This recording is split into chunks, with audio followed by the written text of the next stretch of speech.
Sim, bom dia, Sor. Custa um pouquinho as mensagens para entrar aqui. Agora sim, a Camila, a Bárbara, beijo para vocês. Como é que vocês estão, gurias? Tudo bem? Estudando? Estão estudando? Ou estão deixando a coisa frouxa aí? Não, tem que estudar, pessoal. Tem que estudar, ainda mais para deixar a cabeça bem mais ocupada, né? Para a gente não ficar pensando bobagem. Então, turma, vamos começar a nossa aula de biologia, a aulinha de bio aqui, sempre agradável, né? Ainda mais que é para a turma da MED. Então, é um assunto que vocês curtem, é um assunto que vocês têm interesse. Lembra que eu falei na primeira aula, né, turma? Quando a gente tem interesse, é muito bom estudar. É muito bom. A gente estuda, a gente lê. Eu adoro ficar vendo coisas de biologia, lendo coisas de biologia. Mas quando a gente vai estudar para um concurso, né, e quando a gente está tendo aulas para isso, a gente tem que se dedicar muito àquelas matérias que a gente tem mais dificuldade, né? As matérias mais difíceis. Então, sempre esquematiza um horário aí para tu estudar, para tu te dedicar para as coisas mais complicadas. E aí tu vai ver que teu rendimento vai melhorar e o teu sucesso é garantido. Certo? Turma, nas lives de quinta-feira, tá? A gente já vai para meiose essa semana. Como aqui a gente está uma aulinha antes, atrasado, então a aula de hoje é ainda a aula que eu dei quinta-feira, certo? Hoje a gente começa a estudar o núcleo da célula e a mitose, tá? Esse é o nosso assunto do Paul Talk de hoje, nesses 40 minutos que eu tenho com vocês. Então eu tenho alguns momentos celulares em que eu posso observar o núcleo em atividades diferentes. Por exemplo, quando a tua célula não está se dividindo, então como é que vai estar esse núcleo? Ele vai estar num núcleo que a gente chama de núcleo interfásico, ou seja, ele vai estar num aspecto, o material genético vai estar num aspecto diferenciado do que ele estaria quando ele estivesse em divisão celular. Por exemplo, a gente vai ver que o material genético, quando o núcleo é interfásico, o material genético ele tende a ser fino e longo. A molécula de DNA ela é fina e longa. E a gente nem vai chamar de cromossomo, a gente vai chamar de cromatina. Certo? Então, esse primeiro momento da aula a gente vai ver como é que o núcleo, como é que é o aspecto do núcleo eucariótico quando a célula não está se dividindo. E depois a gente vai, aos poucos, fazendo com que essa célula se divida, certo? Então é mais ou menos esse o tema da aula de hoje. Deixa eu abrir aqui os slides para a gente começar a discutir. Muito bem, vocês estão conseguindo ver aqui, ó? Então, esse é o núcleo interfásico. Lembra que núcleo, turma, como essa forma que a gente está observando aqui, ele é o núcleo dos eucariontes, tá? Os eucariontes é que tem propriamente dito um núcleo, porque vai ter a membrana dupla que a gente chama de carioteca. Então a gente tem essa membrana dupla aqui, ó, que ela é composta por lipoproteínas, ela segue o mesmo modelo do mosaico fluido do Singer e do Nicholson. Então quando a célula está em intérfase, não quer dizer que ela está em repouso, ela está em grande atividade metabólica. Mas o aspecto que o núcleo vai assumir é diferente de quando a célula estiver se dividindo. Por exemplo, quando a célula estiver se dividindo, essa carioteca ela vai se desintegrar. Ela nem vai estar mais aqui. Nós vamos ter a desintegração da carioteca. Outra estrutura que vai sumir, ó, são os nucléolos, ó. Porque, na verdade, a gente costuma dizer que tem um nucleolo só dentro do núcleo. Mentira! Existem vários nucleolos dentro do núcleo, só que alguns a gente vai dizer que são nucleolos verdadeiros, aqueles que são compostos de RNA ribossômico e mais proteínas, e um pouquinho de DNA. E vai ter aqueles que são feitos de DNA, são grânulos de DNA que se desprendem das cromatinas e vão formar esses nucleolos. E a gente vai dizer que são nucleolos falsos, não são nucleolos verdadeiros, certo?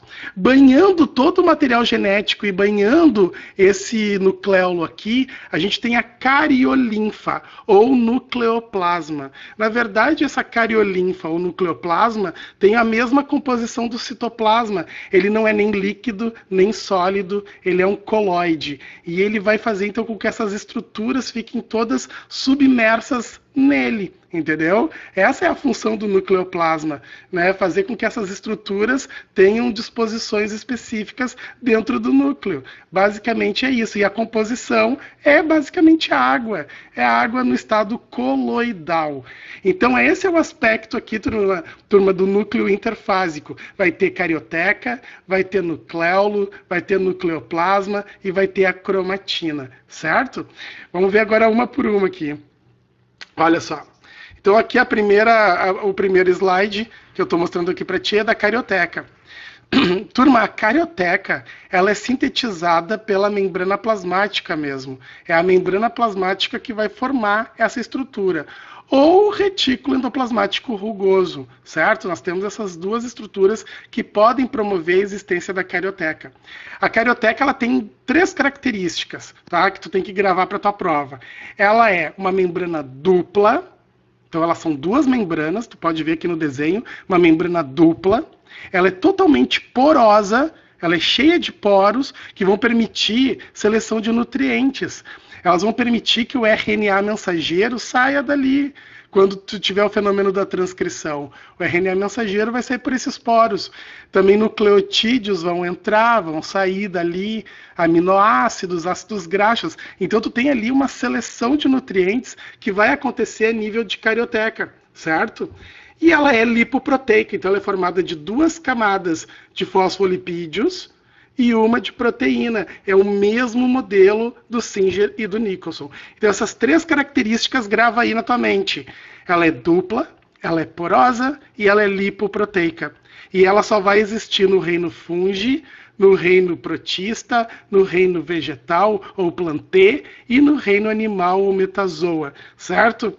É só nesses 4 reinos. A gente não tem no reino Monera presença de carioteca. Lembra que eles são procariontes.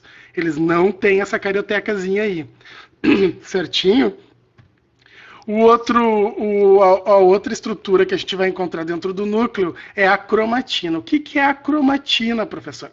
O termo cromatina vem de filamento corado. Ó, croma quer dizer cor, tina é filamento. Então é um filamento que quando o cientista coloca um corante específico, esse filamento fica extremamente corado ao microscópio. E é por isso que eles deram esse nome de cromatina.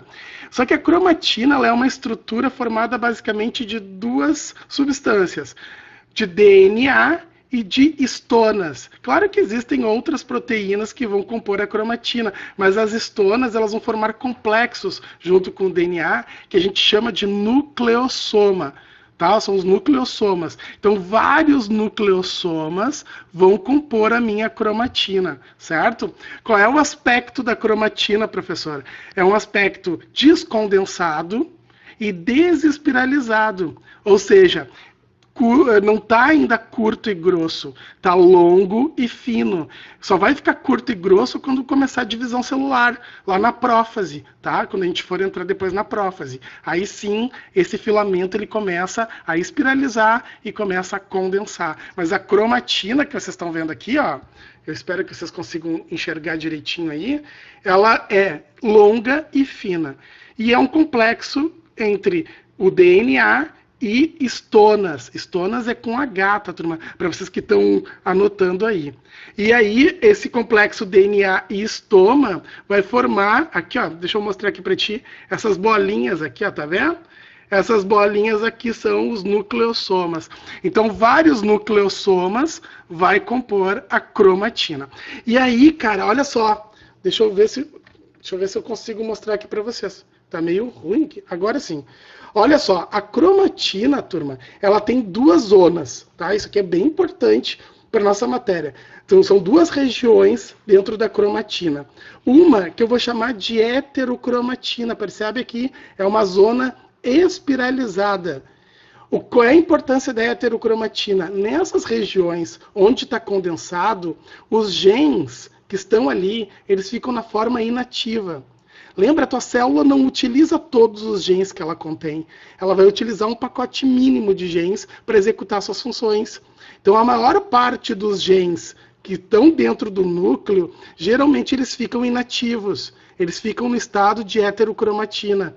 Lembra, as meninas, elas têm 2 cromossomos X. Um dos cromossomos X das meninas fica inativo, fica em heterocromatina. É o que a gente chama de corpúsculo de Barr. Então isso daí é muito comum acontecer. Então a maior parte dos nossos genes, eles ficam inativos. Eles estão nessa região que a gente chama de heterocromatina. E os genes que estão agindo, que estão funcionando, que estão se expressando para que aquela célula desempenhe uma função, vão estar na eucromatina, que é uma zona mais desespiralizada. Tá? Então, na eucromatina, que é esse filamentinho aqui que vocês estão vendo, olha o dedo do professor aqui, bem primitivo. Então, isso daqui é a zona da eucromatina, e aqui é a zona da heterocromatina. Deixa eu virar aqui um pouquinho. Muito bem. Então, isso aqui é muito importante, porque uma vez perguntaram qual é a diferença entre um neurônio e uma célula muscular lá na UFPEL, lá no vestibular da UFPEL. Se a gente for ver, no mesmo indivíduo ele tem o neurônio e ele tem a fibra muscular, correto? E ambas as células têm a mesma informação genética. Elas têm a mesma informação. Elas têm mais ou menos 25 mil genes em cada célula. Mais ou menos 25 mil genes. Mas por que uma é neurônio e por que outra é fibra muscular? A resposta tu acabou de aprender. Porque o gene que se expressa numa célula não é o mesmo gene que se expressa na outra célula. Ou seja, as heterocromatinas são diferentes. O gene que está desligado numa pode estar ligado na outra. E assim vice-versa. Então a diferença de uma célula para outra, ou de um tecido para o outro, é a expressão do gene. É a expressão do gene. É aonde ele vai estar lá na eucromatina. Então o gene que se expressa no neurônio, nos neurônios, não é o mesmo gene que se expressa na fibra muscular. Ou num eritrócito, num enterócito, são bem diferentes. E isso é bem interessante, cara, de tu perceber. Então, quando tu estuda o núcleo, tu percebe esses detalhes. Por que a gente forma tecidos, né? Os tecidos são formados a partir de que momento no desenvolvimento embrionário? Lá na gástrula. Na hora que vai formar a fase de gástrula, tu começa a ter uma diferenciação celular. Ali tu começa a ter os folhetos embrionários. Tu tem o ectoderma, o mesoderma e o endoderma. E esses folhetos, eles entendem que um vai migrar para mais externamente, outro mais internamente, outro medianamente, exatamente por informações gênicas, por informações da eucromatina e da heterocromatina. E aí que tu vai diferenciar os tecidos, tanto nos vegetais que têm tecidos, quanto nos animais que também têm tecidos, certo? Então essa parte aqui da matéria é bem importante. Estuda aí o que é eucromatina e heterocromatina. Uma célula tronco, ela tem a maior parte dos genes dela em eucromatina. Ela não tem todos os genes em eucromatina. Não é todos os genes. Cuidado, isso aí pode ser um pega-ratão. Uma célula tronco é uma célula que não se especializou. Então a maior parte dos genes dela estão ativos. Então, por eles estarem ativos, eu posso induzir esses genes a fazer com que essa célula se diferencie. Aí eu posso formar neurônios, eu posso formar tecido hematopoético, tecido sanguíneo, certo? Isso é muito importante, turma. Muito importante. Então, deixa eu virar de novo aqui. Vamos virar. Viramos. E vamos ver o outro slide. Então, dentro do núcleo interfásico, a gente também tem o nucleolo. Olha aqui o coração do núcleo. Olha o nucleolo. Aqui na microscopia, ó. Essa mancha mais escurinha aqui. Turma, o nucleolo tem como função sintetizar, vamos dizer assim, as subunidades que vão compor os ribossomos. Lembra que a gente estudou na aula de organelas, né? Que o ribossomo ele tem uma subunidade menor e ele tem uma subunidade maior.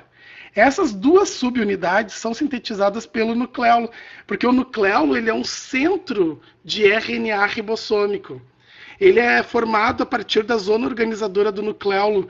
Quando a célula está em telófase lá, alguns cromossomos, né, que possuem satélites vão sintetizar um novo nucleolo. Um novo nucleolo vai ser sintetizado e aí a célula passa a ter um nucleolo. Mas quando a tua célula começar a se dividir, o que vai acontecer com esse nucleolo? Ele tende a se desintegrar. Duas estruturas se desintegram ao longo do processo de divisão celular. É a carioteca e é o nucleolo, até porque ambos perdem as suas funções.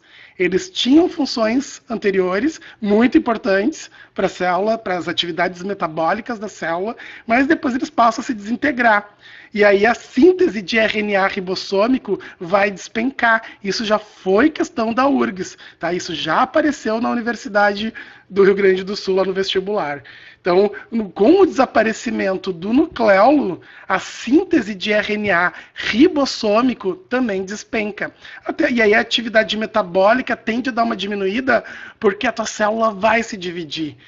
É um momento especial da célula. É um momento em que ela vai, então, fazer a formação de 2 ou 4 células filhas. Vai depender se for uma mitose ou uma meiose, certo? Aí vai depender de que divisão a gente está falando aqui. Então, tá. O nucleolo tri importante para o nosso estudo. Lembra bem dele. Bom, deixa eu virar aqui de novo. Bom, agora eu vou trocar aqui os slides, porque agora a gente vai começar a estudar a intérfase, as etapas da intérfase. Então, deixa o tio aqui trocar os slides. Bom, agora vai entrar exatamente na live que a gente deu na quinta-feira, tá? Então, quem assistiu a live, vamos reforçar. Quem não assistiu, acompanha comigo a partir de agora. Tá? O ciclo celular e mitose. Vamos virar de novo aqui. Então, esse é o assunto de agora, ciclo celular. As células, elas vivem um período de ciclo, onde elas estão na intérfase, aí logo em seguida elas se dividem, e depois que elas se dividem, elas voltam para a intérfase. Então, isso é um ciclo, é o ciclo da vida de uma célula, a não ser que ela seja uma célula permanente. Se ela for uma célula permanente, ela não vai se dividir, né? Tipo os neurônios. Olha aqui. Vou mostrar o outro slide aqui para vocês. Ó. Os neurônios, eles não se dividem por enquanto, né? Os cientistas ainda estão estudando isso. Essas célulazinhas aqui que comandam toda a parte neurológica da gente, do sistema nervoso central, elas não se dividem, então são células permanentes. Então essas células, elas nunca saem do estado de intérfase. Elas nunca vão sair desse estado. Por isso que a gente diz que essas células, elas estão em G0. É o período de células quiescentes. É onde a célula está num estado metabólico eterno, né? Então, quando ela acaba morrendo, ela morreu de vez. Ela não vai ter uma divisão do neurônio. Pena que não existe isso, né, cara? Porque senão o nosso cérebro ele ia se manter vivo por muito mais tempo. Mas não existe, por enquanto, esse fenômeno de forma natural. Então, essas células que não entram em processo de divisão e que permanecem em intérfase por um período muito grande, elas vão estar num período que a gente chama de período G0. Tá? Grava isso já apareceu na prova da URGS também, e foi uma questão recente. Se eu não me engano, 2015, 2016, caiu essa pergunta na prova da URGS. Então, dentro do ciclo celular, a gente vai ter as seguintes etapas. Ó. A gente tem o período G1, tá vendo aqui? Período G1. A gente vai ter o período S, que é fundamental esse período, e o período G2. Eles vão compor os 3 períodos da intérfase. E a URGS adora perguntar isso. Adora perguntar sobre essas etapas da intérfase. Então, na fase G1, tá, nessa primeira etapa, no gap 1, no primeiro intervalo, ocorre uma síntese proteica muito intensa. E isso faz com que o volume do citoplasma supere a superfície da célula, entendeu? Então, quando tu começa a produzir muita proteína, o volume celular tende a ficar quase 3 vezes maior do que a superfície da célula. E isso é um sinal químico para que o núcleo entre em processo de divisão. Tá? E isso vai ser um sinal químico para que a tua célula possa se dividir. Então, na etapa G1, eu tenho transcrição de mensageiro e eu tenho síntese de proteínas. Isso é muito importante.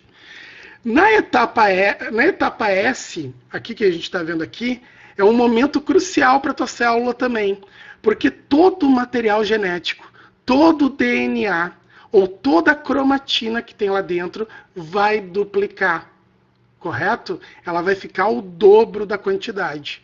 Então é o momento em que a nossa célula passa de 46 moléculas de DNA para 92 moléculas de DNA.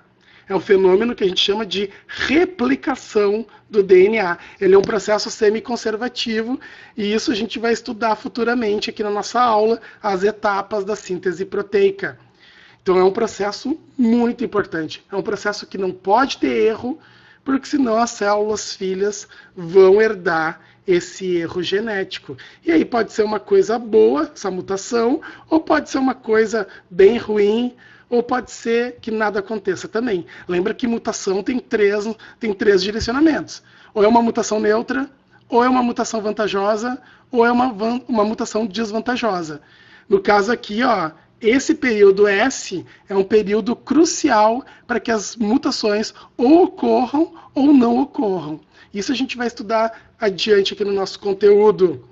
E nós temos o período G2, que é o Gap 2. Por isso que é G. G de gap, intervalo. E aí também tu vai ter síntese proteica, né? Tu vai ter também atividade metabólica da célula. Mas aí muitos alunos me perguntam, tá, mas se o G1 e o G2 são a mesma coisa, qual é a diferença entre eles? É a intensidade da produção. No período G1, a fábrica está a todo vapor. E no período G2, a fábrica está produzindo menos, certo? Menos proteína. E aí, logo em seguida, a célula vai entrar em processo de divisão, que é aqui a mitose, no caso, que é a aula de hoje, mas poderia ser meiose também. Lembra, a intérfase sempre vai anteceder a mitose ou a meiose, e ela vai suceder também. Tá? É um período que fica entre uma divisão celular e outra. Então, tipo assim, eu tenho a intérfase, aí eu tenho a divisão celular, aí depois eu volto para a intérfase, certo? Então, tem que lembrar que a intérfase é um momento de vida da célula, é um momento metabólico da célula, e não um momento de repouso, como muitas pessoas dizem. Ah, a célula está em repouso. Não, não está nada, ela está vivendo. Ela está vivendo.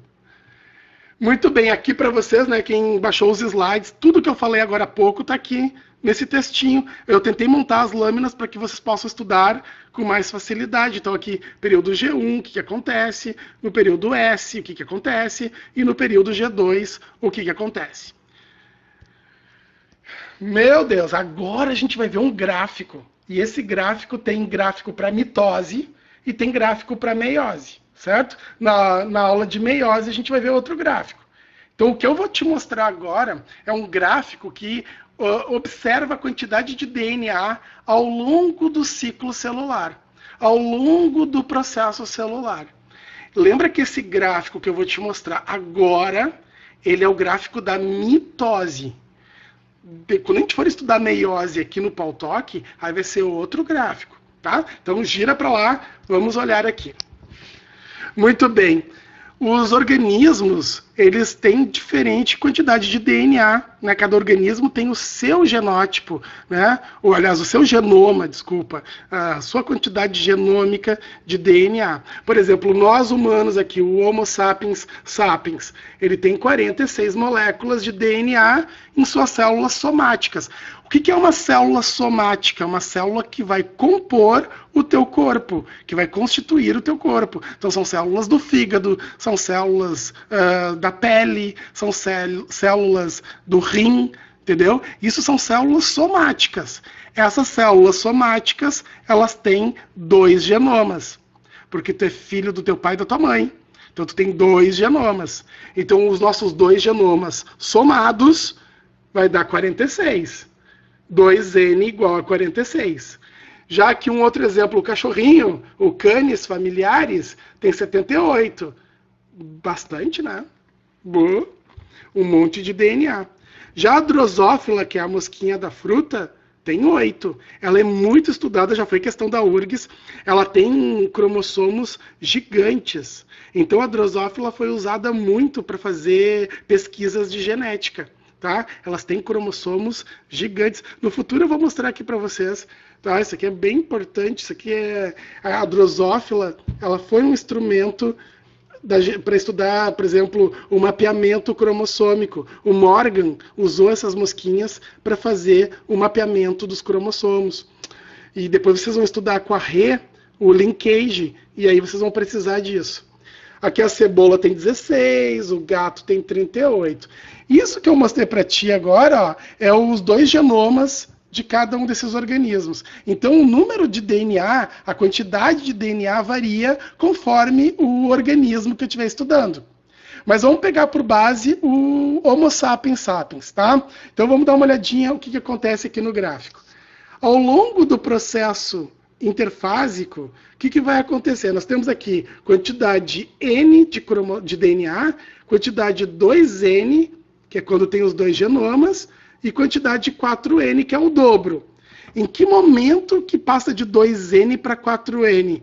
É aí que tu tem que fixar. Na etapa G1, olha o gráfico aqui, ó. Na etapa G1, tem 2 conjuntos de DNA, tem 2 genomas.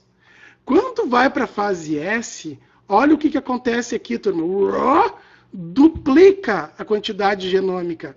Ou seja, tu passa a ter 92 moléculas de DNA. E isso vai se estender por um bom período da célula dentro do ciclo dela. Isso vai se estender no período S, no período G2, aí ela entra em divisão, olha aqui, ó, na prófase, na metáfase e na anáfase. Grava aí, cara, grava aí. Quais os momentos em que a minha célula tem o dobro de DNA, tem o dobro da quantidade de DNA? Então vamos lá, na fase S, vamos botar aqui o dedinho, ó, fase S, na fase G2, na prófase, na metáfase e na anáfase. O que acontece na anáfase? Na anáfase ocorre a quebra das cromátides irmãs. Isso a gente vai estudar provavelmente na semana que vem, porque daqui a pouco o meu período aqui está terminando, é bem curtinho, né? Já são 11 horas e 1 minuto aqui. Mas a gente vai ver que as cromátides irmãs, elas se quebram, turma. Elas se quebram e elas migram para os polos opostos da célula. Mas se tu observar, ainda dentro da célula eu ainda tenho o dobro de DNA. Só que no momento que ela começa a sofrer a citocinese, que é o rompimento do citoplasma, e divide em 2 células filhas, volta a ter o quê? Os 46 DNAs. Então, em que momento que volta a ter 46 DNAs? Na telófase. Olha aqui. Na telófase, no momento que ocorre a citocinese. Certo? Então, é bem barbada. É bem barbada. Grava assim, ó. Quais os momentos em que eu vou ter 46 DNAs? G1 e telófase. Pronto. G1 e telófase. Quais os momentos que eu vou ter o dobro de DNA? Nos outros momentos da minha célula. Fase S, fase G2, fase de prófase, fase de metáfase e fase de anáfase. Certo? Cara, não é difícil. Não é difícil. E aí eu vou mandar para vocês via Tiane, a gente vai fazer uns exercícios. Eu vou colocar um exercício da URGS, que foi um dos melhores para esse assunto. Um dos melhores, tá? A URGS não deixa claro qual é a fase que ela está falando na tabelinha, mas ela te dá a quantidade de DNA ao longo do processo. E aí tu vai ter que decifrar quais são as etapas que estão acontecendo ali. Muito legal, muito legal. Um aluno bem preparado, ele matou bem na boa aquela questão. Tá? Bem na boa. Agora tem que estudar isso aí.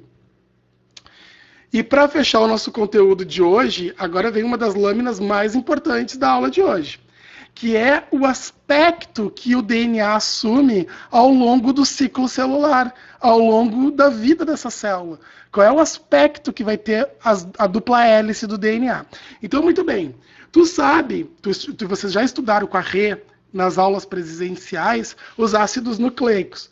Isso eu tenho certeza porque a gente fez o cronograma junto. Muito bem. Então o DNA ele é formado de nucleotídeos. Ele tem uma dupla hélice e ele é o chefão da tua célula. Então o DNA então é isso aqui, ó, uma dupla hélice, né, uma dupla cadeia polinucleotídica, certo? E é um ácido nucleico. Só que quando ele se une com as histonas, formando os complexos que a gente chama de nucleossoma, aí, cara, a gente tem a cromatina, tá vendo? Ó? Então, o DNA unido com as histonas vai formar a cromatina, Viu ali? A cromatina, então, ela vai ser muito evidente na intérfase. Na intérfase. Quando a gente está na fase G1, por exemplo, a minha cromatina é só esse filamento simples aqui. Agora, quando ela passa pela fase S, quando ela passa pela fase S, ela duplica, tá vendo aqui, ó? Ela duplica, eu vou ter o dobro da cromatina. E ela vai ser unida por uma constrição, anota aí, uma constrição primária que a gente chama de centrômero. Então, são duas cromatinas unidas por um centrômero. E aí, cara, o que, que vai acontecer? Quando a célula entra em processo de divisão, essas cromatinas, que são finas e longas, elas começam a se condensar e elas começam a espiralizar. Então, olha o aspecto que tu vai ter aqui, ó, do DNA.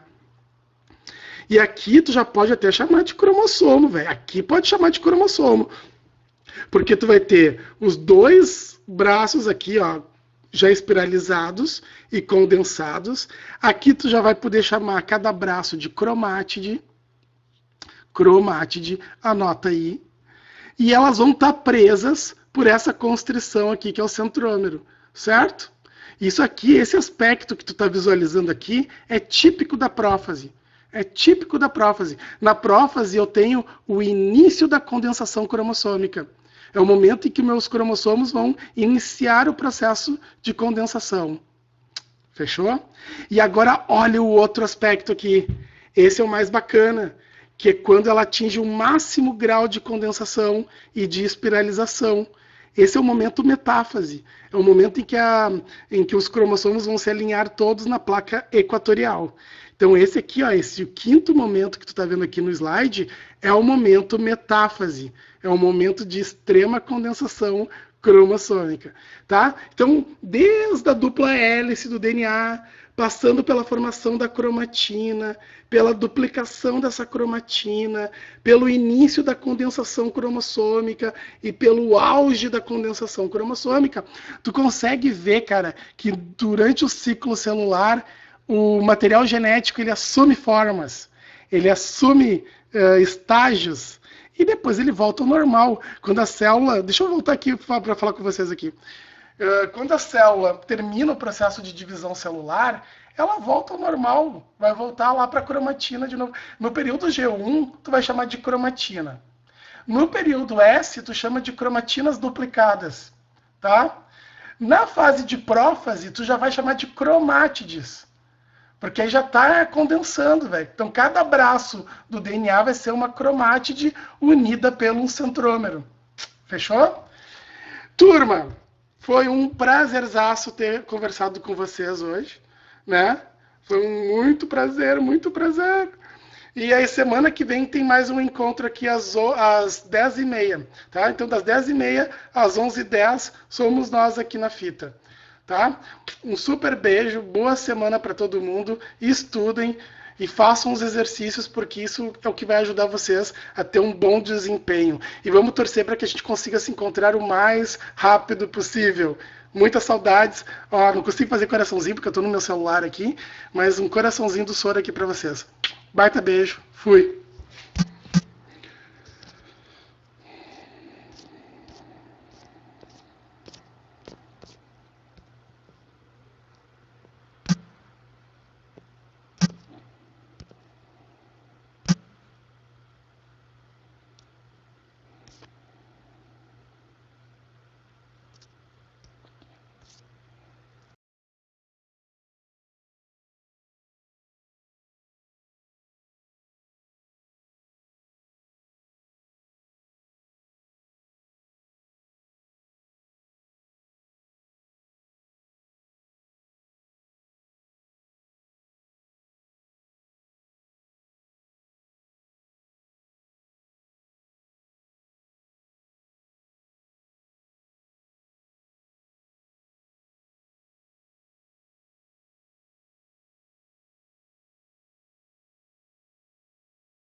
Bom dia. Tudo bem? Estão me ouvindo bem, gente?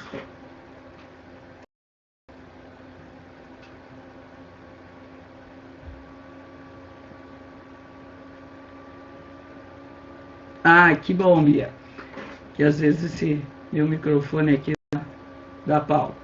Tudo bom, gente? Saudades de vocês, né? Estamos aqui nos adaptando a esse momento de pandemia, momento de aula online, para a gente estar acostumado na aula presencial, né? Fica meio complicado. Então, eu fiz um estúdio aqui, uma gambiarra na real, gente, para conseguir mostrar algumas imagens, né? Aquele material que eu tinha mandado para vocês no dia 23 de março, eu mandei um material só com imagem, depois um com a explicação teórica dessas imagens, justamente porque eu queria usar aqui, porque fica meio, né, difícil, eu não tenho quadro branco também para explicar, então, né, usando o PowerPoint fica melhor. Só que assim, o problema da iluminação, né, eu fiz slides escuros, não sei se vocês perceberam aí que eles, sei lá que cor é essa, né? Problema de daltonismo me pega, né? Mas eu fiz escuro justamente para a luminosidade não afetar tanto, mas algumas imagens eu não consegui, né, porque eram fotografias, elas ficaram brancas, mas eu vou explicando aqui e a gente vai se virando aqui, né? Qualquer dúvida, vocês estão falando que eu vou lendo. E eu diminui um pouco a luminosidade, mas tem que ter um pouquinho, senão fica muito escuro, né? Então, assim, gente, nós temos que terminar esses temas materiais, que é mega importante tanto para a URGS quanto para o Enem, né? Vocês sabem que a questão 26, é a nossa questão número 1 da Química, ela sempre é de sistemas materiais, o Enem, então nem se fala, né, com lixo, com tratamento de água. A gente chegou a ver o início, né, na aula presencial, eu cheguei a falar para vocês do tratamento do lixo, a gente viu alguns lixões. Aliás, eu não sei se vocês viram uma notícia triste, né, hoje de manhã, incendiou um lixão a céu aberto em Canoas, né? Até não vi como é que, não deu tempo ainda de eu ver como é que está a situação. Então, lixo é uma coisa bem importante, né, um assunto bem importante para Enem. Então eu vou ver com vocês esses métodos das separações heterogêneas e homogêneas, não sei se a gente consegue ver tudo hoje. E a partir da semana que vem entramos na orgânica, né, que é bem extensa. Eu já liberei também um capítulo 1 de orgânica lá no grupo do Face, semana passada ou atrasada. Não botei o 2 ainda em função, né, da aula presencial, para não botar muita coisa lá, né, no grupo do Face, botando de acordo com as aulas que a gente está tendo aqui. Estou liberando os exercícios também, vocês viram que eu estou comentando, né, os gabaritos. Vou colocar mais exercícios essa semana com o gabarito comentado novamente. Ok, gente? Qualquer dúvida aí, escreve aí que eu leio. Então vamos lá, gente. Vamos começar pelas heterogêneas, né, que são processos grotescos, e a gente até já tinha começado por elas, né? O que a gente chama de processo grotesco? Que na real eu posso fazer em qualquer lugar, né? Eu não preciso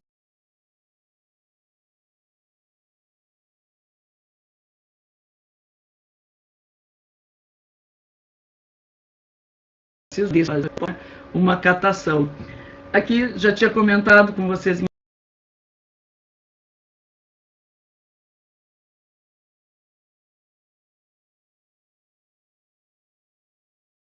em aula, separar, escolher, né, o arroz ou feijão, que a gente normalmente faz antes de cozinhar. E não é esse o foco do vestibular no momento da catação, principalmente na prova do Enem. A catação vai ser o quê? Na separação de lixo reciclável, né? Então é um processo bem importante de separação de mistura heterogênea entre sólidos. O próximo processo aqui, gente, é baseado em quê? Diferença de densidade. Gente, eu vou ter que ficar segurando o tempo todo meu microfone, eu não sei qual é o problema, eu vou desinstalar hoje e reinstalar aqui para ver o que está acontecendo. Eu tenho que ficar segurando o microfone, senão não funciona. Eu não sei se está aparecendo aí a imagem para vocês. Meu super estúdio aqui meio, né, da peneiração. Na verdade, isso aí a gente tem em casa, né, uma peneira baseada na diferente granulação entre os sólidos. Então, quando eu tenho sólidos de tamanho diferente, eu posso usar uma peneira cuja malha, né, separe, pegue o maior e deixe passar o menor. Então, tamização. Atualmente não está sendo utilizado, ó, consegui deixar ele fixo, milagre. Atualmente não está sendo utilizado a palavra tamização. Eles estão usando peneira mesmo. Mas a banca do INEP às vezes coloca. Na verdade é sinônimo da palavra peneira, e que no laboratório de química se chama de tamis, nada mais do que isso. Então separa o processo aqui. O URGS gosta de perguntar baseado em que esse processo? Na diferença de granulação dos sólidos da mistura. Ventilação. Ventilação é muito usado na agricultura também, gente. Em que parte? Café, né? Aqui até aparece nessa imagem, se vocês estão conseguindo vê-la aí. A mulher está levantando, né, grãos de café. Na colheita vem com pedaços de folha e tudo. Então levanta, a ventilação faz o quê? Leva